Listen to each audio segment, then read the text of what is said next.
Hello， 星嘅教室朋友大家好，咁日啦喺市場度啦，見到一啲咁靚嘅明蝦，同埋價錢唔貴，70-80蚊斤。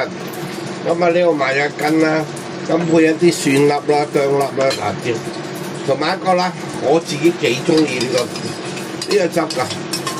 咁啊，你當你怪味又好啊，佢係一啲啦入邊有啲 wasabi 啊、茄汁啊、結汁啊、糖啊，詳細咧啱會寫低喺度噶啦個份量，咁都幾開胃嘅，咁啊連手指都啜埋。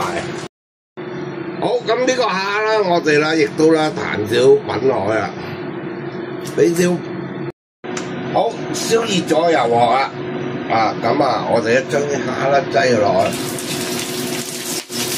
煎一煎落去，唔好咁高抌落去啊！揀個炒口啊，盡量唔好俾佢重疊啦。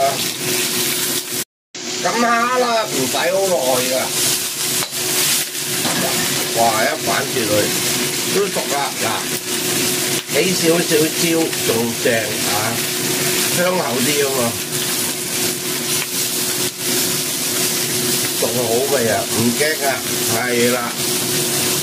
同埋咧唔好收啊，嗰個蝦肉啊，如果細火得滯啦，霉啊啲肉，係要咁樣大火啦。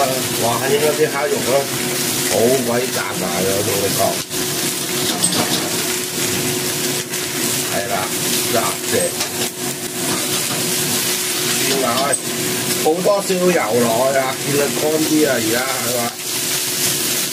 亦都將佢料頭預備咗嘅，將粒蒜粒擠埋落去，喂，呢個好快啊！呢個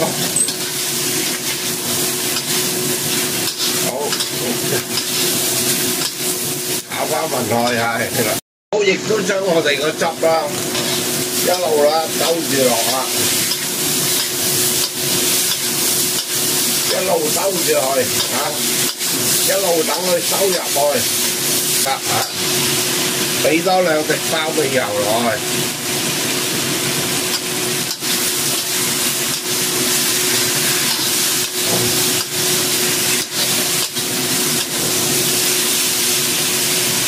好炸多少少葱落去，3扒2半啦，一個啦，滋味嘅，極度滋味啊，芥辣、茄汁蝦碌啦，咁啊完成啦！希望大家中意，記住我家主做得到，你都做得到，做得好我添。下次星嘅解釋再同大家見面，拜拜。